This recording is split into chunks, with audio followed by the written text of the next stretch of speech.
My story, I would say, where I actually had started to get memories of this because, I mean, in my family, it's ran generation after generation after generation. On my mother's side, my grandfather, who was a very strong as an ox, loud person who would swear every second word in Quebecois, by the way, and I'm seeing Rocco nod, being like, yep, that's pretty typical of that generation, who had friends all over the place but never remembered their names.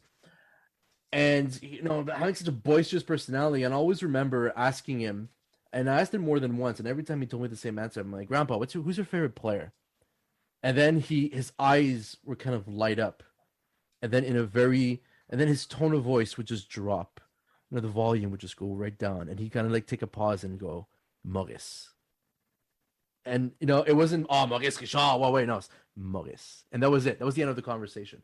You just knew like the mythical aura that was around him.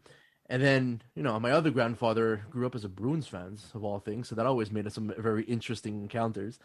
But my earliest memory, I think, was during the '89 finals when Montreal faced Calgary, and I was a little flabbergasted because it was some pretty incredible hockey. It was some hard hitting cross check fest. Everyone had a giant mustache, and even our coach. It was the first year of Pat Burns, by the way, with the Montreal Canadiens, and Lanny McDonald was still playing on the other side, so I got to witness that. And I kind of just that right there and then, like I remember going up to my dad and being like, "Can I watch the game?" He was like, "No, Pat, you have to go to bed." Just in period, okay. And then I go sit, watch the game and everything, and it kind of went on, and it just and as I grew, and I guess in a way, I was kind of born to make a podcast like this because I always had questions. I would always argue. I would always debate. Like I remember my dad saying, "Oh, Kevin Haller had a pretty bad games." No, I think he was pretty good. He was playing the corner zone pretty well. It was, Desjardins who was out, and then we get into these huge arguments. And even today, to this day, in 2021, I'm the one who has a kid now, and my daughter comes up to me, 3 feet high, and it kind of like babbles to me and going, "Daddy, are we watching hockey?" And I'm like, okay. And then, she's 2 years old, so her attention span lasts about, 30 seconds. But, she would still sit there in her pajamas and going, like, who's playing? I'm like, we're the red team. We have to beat the white and blue team. She's like, okay, go Habs, go Habs, go. And I'm like, wow, it's just, like I'm being on the other side of the medal is just, it's absolutely incredible. And that's, the same can be said for any other sport, like the stories, not just the father-son stories, because, there's a lot of daughters out there, who bonded with their parents, their uncles, grandparents, whatever, who've watched the sports and kind of bonds over it. And that's the beauty of it, and Rocco made an outstanding point earlier when he said it was all about the passion. It was the passion of the game. It was representing the jersey you were wearing. And today, well, some players still do that, but for the most part, it's a business.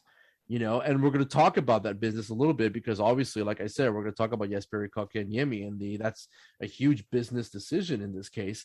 But going into modern times, Rocco, we're going to end our interview with a little tidbits, like a little information that I've got on the side when we first started talking before.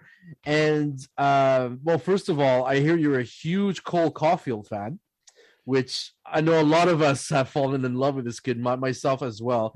And so tell us about your love for Caulfield and why, and give us your prediction on how the Habs are going to do for next season. So, I mean, I talked about passion. When that kid's on the ice, that's what, I mean, it personifies that. He just goes, he gives his all, right? And it's just, I love watching him play because you can see that. You can see that on the ice. It's not always about numbers or anything. You just watch that kid skate on the ice and go after the puck and dig and, it's just amazing. Like that's what I love about hockey. So there's a lot of players that do that. Unfortunately, sometimes they start off that way, and then, like you said, it becomes a business, and all of a sudden, that passion kind of goes away because now I got to protect myself because I got to make so much money or I'm expected to do so much stuff. So it kind of has a bit of an effect that way. Unfortunately, I've seen it, for many years. And then, I mean, for next year, this season was fantastic. The whole year the Habs played just some great hockey, and their ability to adapt and to change plays and to see flaws and exploit them or make changes like during a period, not even like in between periods. If they can maintain that, they can bring that through, even with the newer players that are coming in. I think they got a good chance to be successful still, right? If they play that game, yeah, there's going to be guys that are going to be gone, and we're going to probably talk about one that's possibly has a foot out right now, and maybe a little hook around his body to stay back. But I think it's these teams, like when I look at the newer teams and the expansion teams and everything, like the original six, there's something about it. Like players want to keep playing for these teams. I know they follow the dollar and all that sort of stuff, right? But there's always that, the Montreal, and we'll say Toronto and Detroit, like those Boston, those teams are always, even people, younger that are coming in, they feel that legacy of great teams like that. And there's a pull for that. It's absolutely incredible, Rocco, that you were to say that, because for anybody who's been listening to all of our episodes, if you haven't, go back. We have some amazing episodes.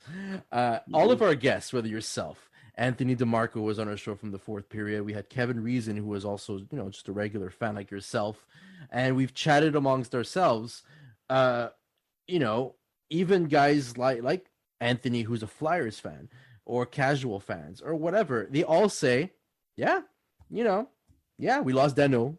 Weber's not going to play, but we still have a chance. So there's something mythical about wearing that red, white, and blue sweater, the C on the crest on your chest, and when you're representing such a storied franchise like Montreal that just drives the players. Mr. Rocco Rosa, thank you very much for your generous time. It has been an absolute pleasure, and hopefully we do this again, my friend. It's been a lot of fun. Thanks for the invite.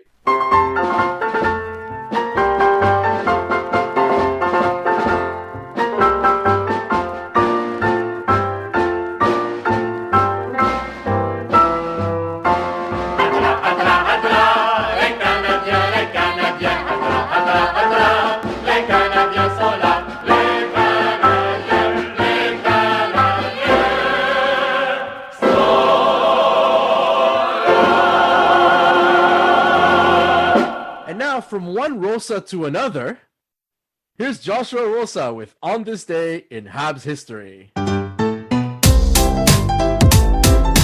On this day in Habs history,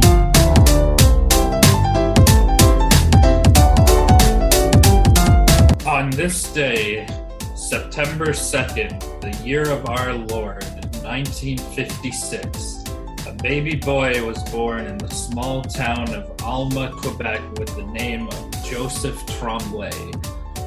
Keeping up with last week's trend of Montreal players being born Joseph, but going by different names, Joseph Maurice Richard and Joseph Toe Blake, you probably know Joseph Tremblay either by his middle name, Mario Tremblay.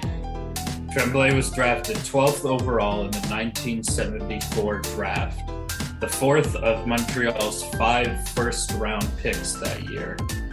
Le Bleuet Bionique, or the Bionic Blueberry for us non-francophones, as he was called, named for the plentiful blueberries that come from his hometown, made his NHL debut in that year and scored 21 goals. He played his whole career in Montreal and finished with 4 30-goal seasons. However, he is possibly better known today for his time as head coach of the Canadiens and Patrick Roy's worst enemy. In 1995, he was hired as the head coach of the Canadiens with no prior coaching experience. And despite being roommates during Roy's rookie season and Tremblay's final season as a player, They reportedly butted heads from the start. Former coach Jacques Demers reportedly bowed to Roy's every whim, something that Tremblay wouldn't allow.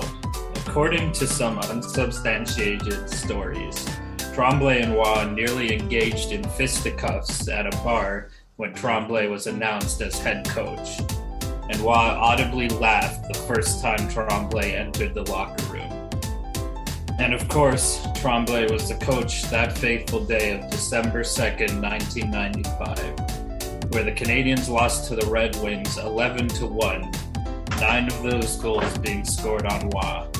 Tremblay maintains that Roy wished to remain in net after the first period, but nonetheless, as Roy left the ice, he told Canadiens management this was his last game as a Hab. If you're worried about their relationship now, don't be. The two recently reconciled and appeared together in Uber Eats commercials earlier this year. Tonight, I'll be eating a flank steak with shallots and a basket of French fries. Tonight, I'll be eating salmon tartare with a blueberry pie. Merci bien.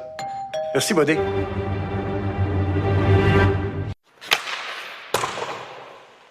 Thank you, Josh. I was hoping to never bring up 1995 ever again, but it seems it's simply inevitable. Thanks a lot, sir. Reggie Houle. Reggie Houle. Reggie Houle. And now it's time for the Prospect Heroes with Scott Cowan and Sebastian High.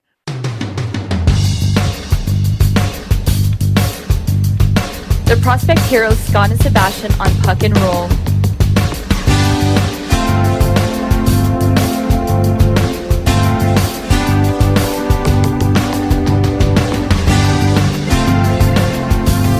Scott and Sebastian, it's time for your wonderful segment. It's time to talk about prospects.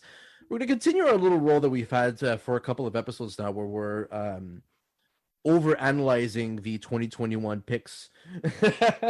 But here's a player that we've mentioned before, but for some reason or another, we just didn't have the time to talk about. But he's apparently a very interesting candidate.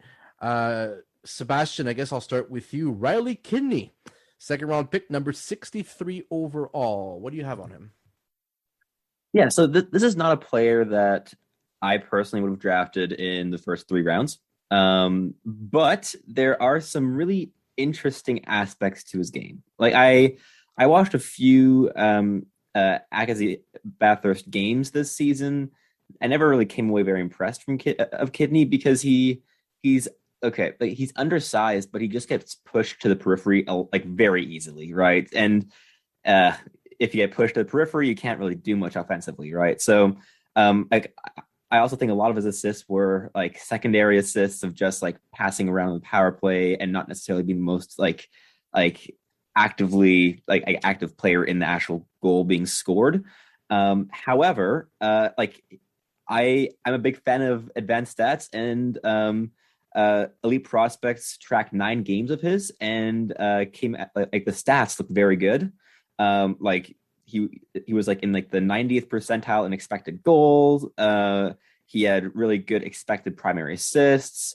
He was also really good in transition. So I think he was like in the 89th percentile or above in terms of zone exits, and 80th percentile or above in zone entries. And transition is such an important part of the game, and especially if you're like a smaller player that gets pushed to the periphery in the offensive zone, you want them to actually also like contribute in other facets of the game. And since Kidney is not a two-way forward, like he's not very good defensively yet, that can still come, but he just isn't there yet. You want him to contribute in different ways, and he does.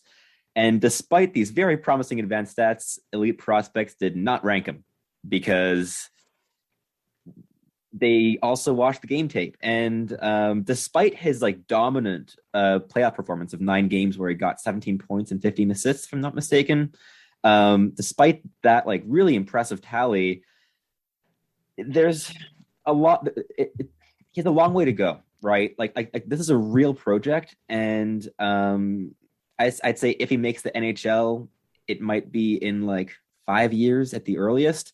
But the Habs deemed him worthy of a second-round draft pick, I would personally have gone with someone like Stanislav Svozil or maybe